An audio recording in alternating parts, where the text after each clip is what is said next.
Okay, I'm sat today in a park, weirdly, in the Dutch city of Groningen, which I've just mispronounced, with Ben Den Ouden, who's oddly agreed to talk to me, who's a postgraduate student here at the University of Groningen, but also, I understand, you used to be a member of ISKCON. Yep.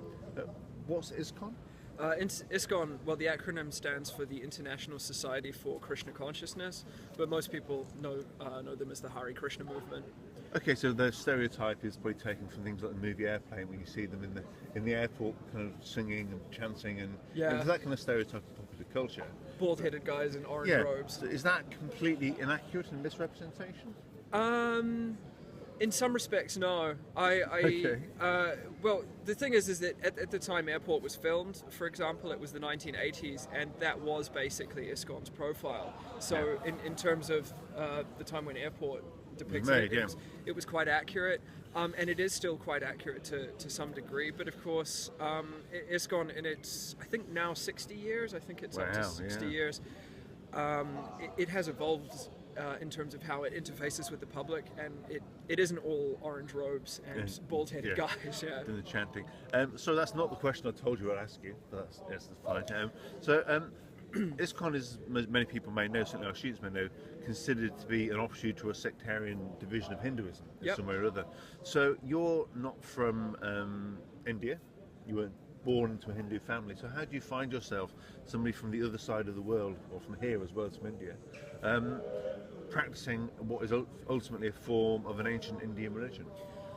It was quite it was quite a lengthy process. It started with me becoming interested in yoga and sort of general Eastern philosophy, and doing a lot of reading into things.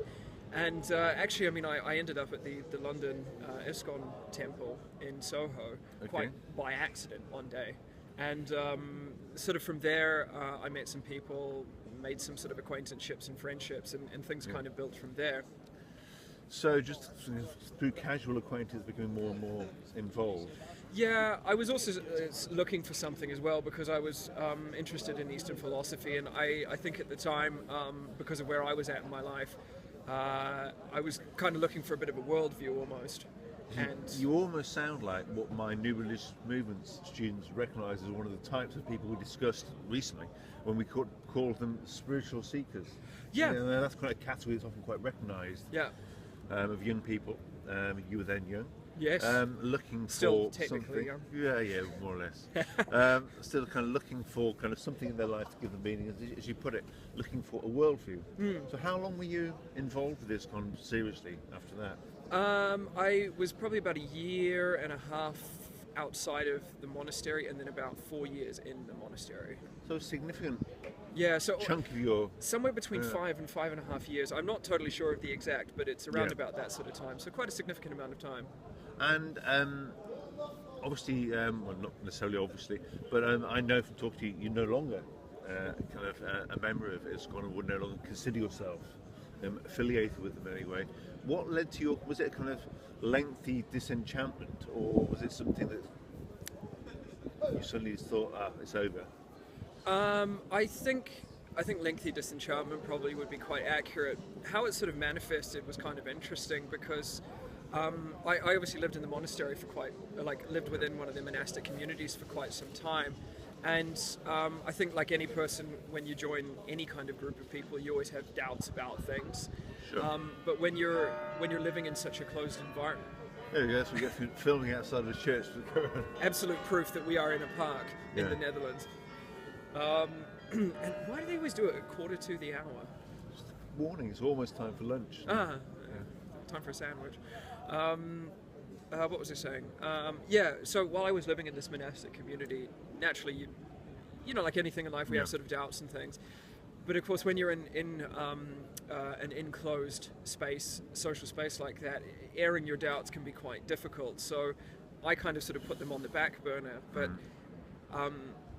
in my time in the monastery, I sort of started to realize more and more and more that I couldn't ignore these doubts, and it was kind of sort of from there, it snowballed slowly, and then more quickly. And then when I actually left the monastic community, sort of within kind of about a year after that, I'd sort of basically decided that while I'd had some quite important and profound experiences, ultimately the institution, the philosophy, and the organisation wasn't for me anymore. Yeah, you see, that is talking about new religious movements and people who leave them. The discourse that students, particularly, and many of us are more familiar with, is a really, really angry anti-people who go onto YouTube to record condemnation videos for all of them. And you look for any new religious movement, that's what you'll find. Yep. But I get the sense, and I could be wrong talking to you, that you don't feel kind of that huge sense of kind of the need to kind of try and condemn and diss the kind of ISKCON movement at every turn. Yeah, very much so. I mean, because you've asked me before, you've said, what would you say to somebody who perhaps talked to me and said that they perhaps wanted to join ISKCON? Yeah. And as I've said, I'd give them my experience, and I'd give them the things that I personally had issues with that ultimately caused me to decide to stop being a member of ISKCON. But I've got better things to do than spend my life bitching about. You're not going to become one of those people. Yeah, I just think it's a waste of energy, to be honest. And I mean, I kind of feel like I made these very informed, intellectual. Well, I personally decide. Yeah. I take responsibility for the fact that I decided to join them in the first place. You weren't brainwashed then?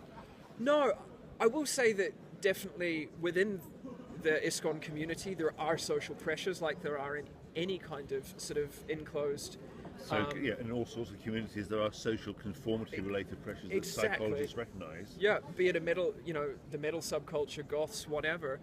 That's definitely there in ISKCON. So in that sense, I suppose you could argue that that's perhaps a form of brainwashing. But in terms of somebody sitting me in a chair, sellotaping my eyeballs open and forcing me to watch whatever, Clockwork Orange or something, no. But anyway, because that's the kind of moral panic about new religious movements was that there's this thing called brainwashing, that they kidnap young people, and in a sense, and it seems that the coercion is quite effective in many groups, but no more effective than it is in kind of golf clubs and kind of Masonic branches and all sorts of other groups that are seen as moderately benign. Working in universities has a strange effect on people's conformity with stereotypes and things, as I've noticed. Yes. Okay, well, before they start ringing bells again, or more unusual Dutch parties that are behind us seem to kind of come and steal my camera and things, thank you for talking to us, and we may even see you on Skype again, as we've seen you before with some of our undergraduates. Thank you. For sure. No worries.